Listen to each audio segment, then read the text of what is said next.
cordial saludo de nuestra parte.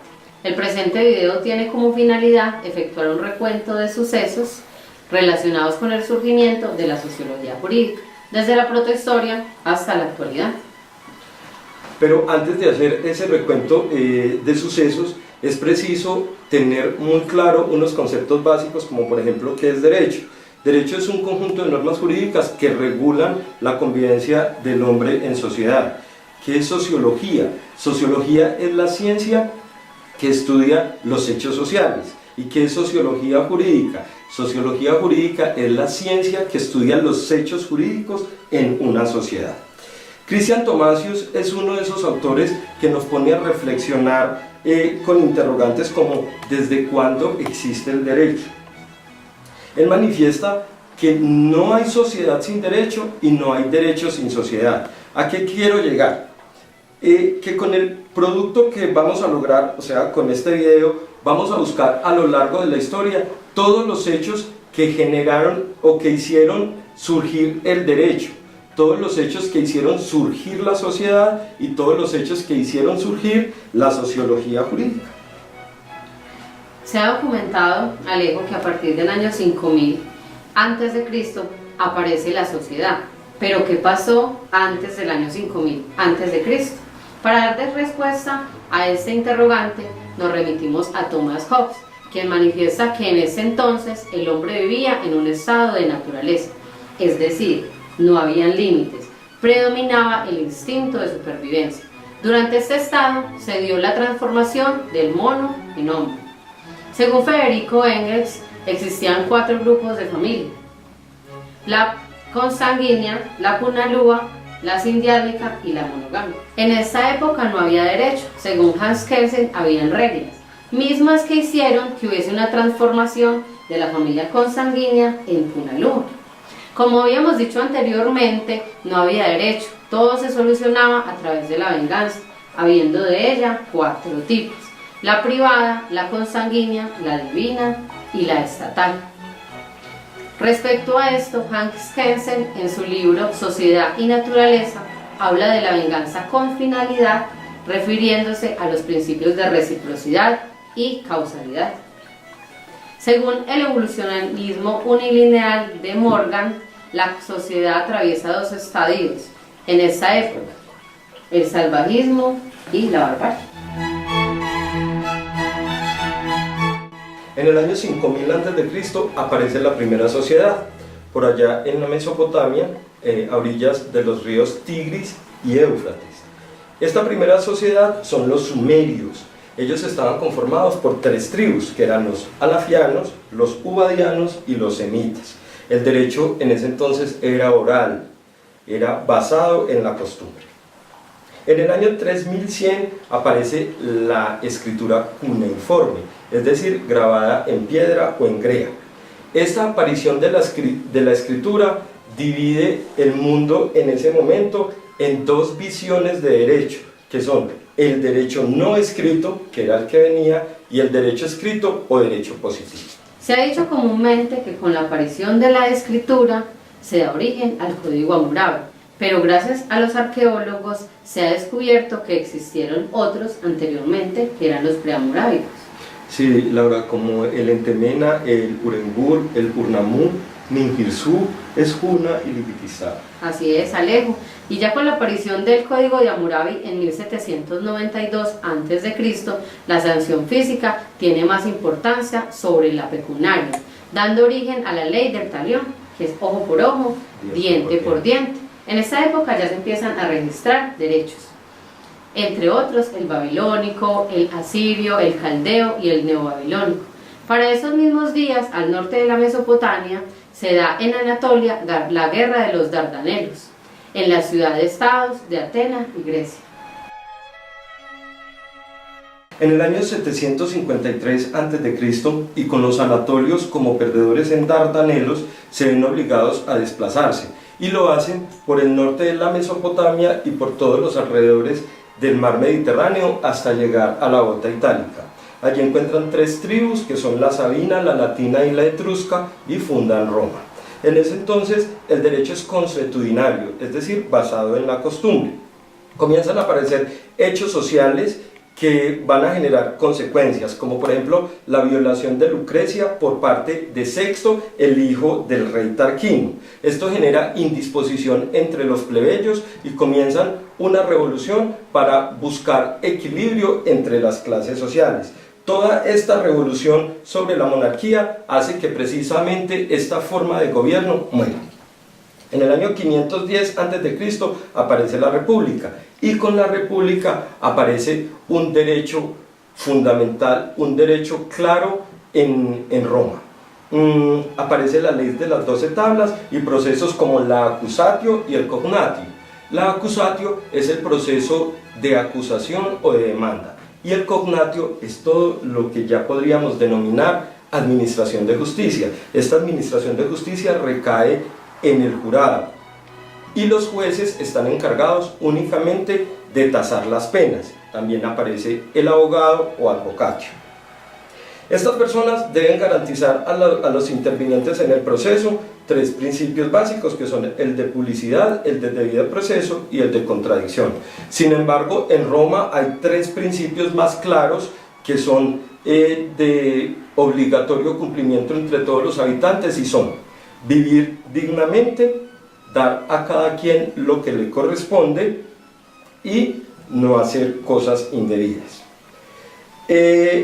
Aparecen estos enfrentamientos entre las clases sociales, teniendo en cuenta que entre los plebeyos ya hay nuevas clases, porque ellos han cosechado dinero y fortuna. O sea, hay más clases sociales en Roma. Estas clases sociales comienzan a pedir y a generar derechos que generan tanta presión en el Senado que hacen que caiga la República. En el año 21 a.C. nace el imperio en Roma. En ese entonces el emperador es Julio César. Resulta que Julio César, en su lecho de muerte, al no tener a quien heredarle el trono porque no tenía descendientes, se lo entrega a su sobrino César Augusto Octavio. Este caballero hace una muy buena administración en Roma, y Roma atraviesa por una cantidad de años muy prósperos que se van a recordar en la historia. Bueno, ya hemos llegado al año Domini, que es el año cero. Es sabido por todos en la historia que en este año ocurre el nacimiento de Jesús de Nazaret, y se parte la historia en 2. Yéndonos un poco más adelante, al año 33, se registra el hecho jurídico más sonado de todos los tiempos, que es la muerte de Jesús de Nazaret a manos del Imperio Romano. En este hecho jurídico se ve una clara violación del debido proceso y la legítima defensa. Justo allí nace el cristianismo. En el año 476 después de Cristo, con la caída de Roma, los franco-germanos invaden lo que quedó de Roma. Esa época es denominada el oscurantismo. Este proceso es liderado por Carlos el Gordo. Todo el imperio romano es distribuido entre los hijos de Clodoveo, siendo ellos Teodoveo y Clotarco. Habían diferencias en la forma de administrar de estos dos hermanos, teniendo para el pueblo preferencias sobre la forma como administraba Clotarco. Todo el pueblo buscó a Clotarco buscando que se expidieran normas equitativas en todo el imperio romano. Con la muerte de Teodorico logró firmarse ese acuerdo de voluntades y se denominó el Edictum Clotari. A pesar de ya existir esa norma dentro del pueblo romano, siguieron surgiendo problemáticas sociales al interior del pueblo. Posteriormente se firma la capitular de Quierci, y con ella aparece el derecho romano-germánico.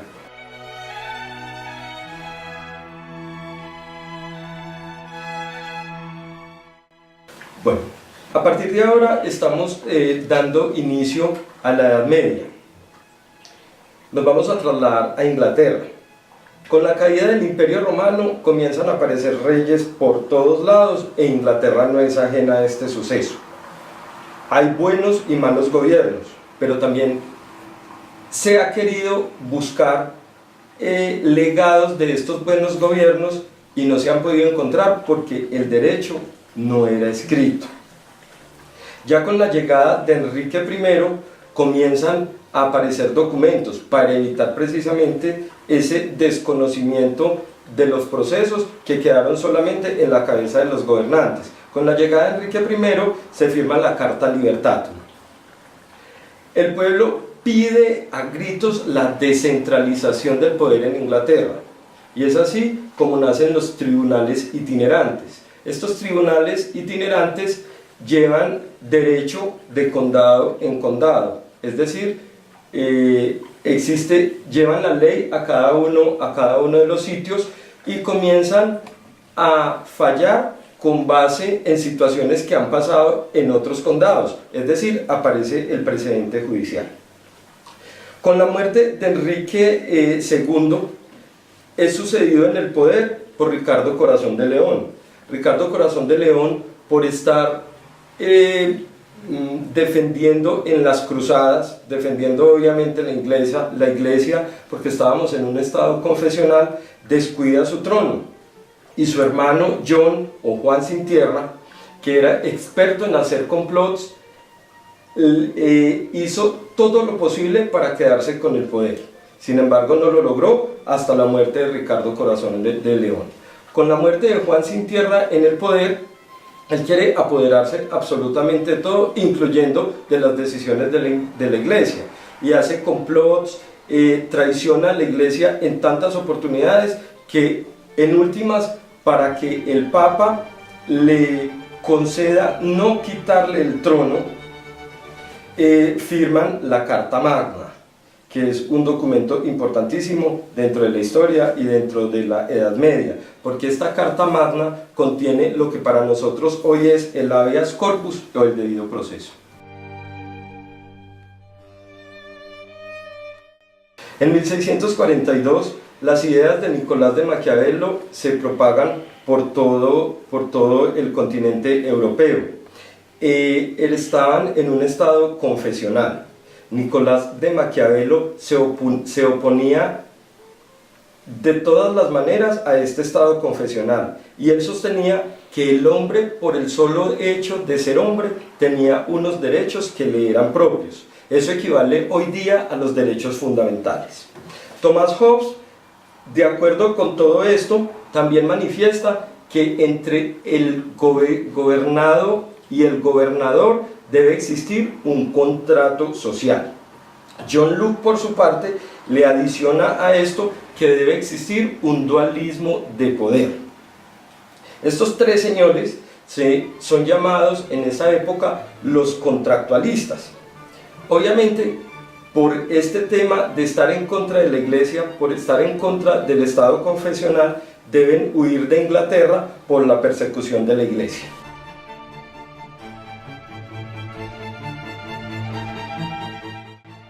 Los ingleses tenían 13 colonias en el territorio americano.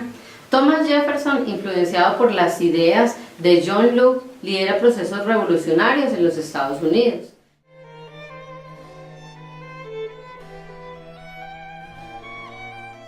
En 1789 existían una cantidad de problemáticas en Francia debido a los incrementos de los costos y al incremento ante todo de la harina, porque estaba haciendo que se escaseara el pan en Francia, que era el producto favorito de la canasta familiar en esta zona. Sumadas estas problemáticas a las ideas de Voltaire, de Henri de Saint-Simon, Montesquieu, Rousseau y Diderot, se iniciaron movimientos por el cambio denominado la Ilustración.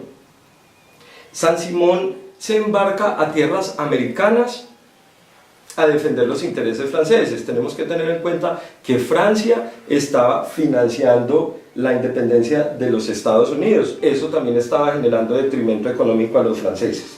Él partía más que todo como espectador. A su regreso a tierras francesas, él se deshace de todos sus títulos nobiliarios y a su vez se autoproclama republicano. En ese mismo momento, Montesquieu manifiesta que debe haber control sobre el monarca, es decir, que debe haber separación de poderes. Todo esto inspirado en San Luis de Secombán. Robespierre y Danton aprovechan todo este conocimiento de la Ilustración y con el pueblo y por el pueblo inician lo que fue la Revolución Francesa, esa sangrienta revolución que la podríamos reducir en 3 palabras: pan y sangre. Aquí finaliza la presociología. Saint-Simon y Comte, como su secretario, desarrollan en ese momento el método de la observación científica. En ese momento las ciencias eran denominadas solamente las exactas, de resto se consideraban como artes. August manifiesta también que existen conocimientos teológicos, metafísicos y positivos. Se declara en contra de la metafísica, defendiendo el método científico como una extensión del hombre, organizado en diferentes tipos: observación, experimentación y comparación. Durkheim y Duguet comienzan a hablar de hechos sociales. Por tanto, logran que las artes sociales se conviertan en ciencias humanas. Así es, Ale. Ya el derecho fue considerado una ciencia en ese momento. Por otro lado, en el siglo XX, en el año 1906, el austriaco Hans Kelsen, estudiante en ese momento de Derecho, elabora su tesis de grado, que la llama en ese momento en teoría de Estado. En teoría de Estado, busca a Helling, que fue como su asesor para dicho documento, y ese documento lo denominan Teoría del Estado en Dante Alighieri. Kelsen, para separar el derecho de la sociología, escribe otro documento que lo llama Teoría Pura del Derecho. Fundamental para nuestra carrera. Por otra parte, también Alejo Weber contribuye con la escritura del Tratado de Versalles en la Primera Guerra Mundial. En 1918, después de la Primera Guerra Mundial, donde los alemanes culpan a los judíos por toda su caída económica y por todo su fracaso en la guerra, persiguen a los judíos y a todos los que tengan que ver con este tema por todas partes, por todo el mundo. No había sitio donde un judío se pudiera esconder, incluidos todos estos pensadores judíos que apoyaban la acción social comunitaria y que fundaron la Escuela de Frankfurt, que es un suceso importantísimo en esta parte de la historia. Estos pensadores que fundaron la Escuela de Frankfurt son Theodor Adorno, Max Horkheimer, Jürgen Habermas y Herbert Marcuse. Ellos huyen a Estados Unidos, más que todo a Estados Unidos, por la persecución que estaba ejerciendo Hitler sobre todos ellos, y Hitler había acabado de ser nombrado como jefe del movimiento obrero alemán.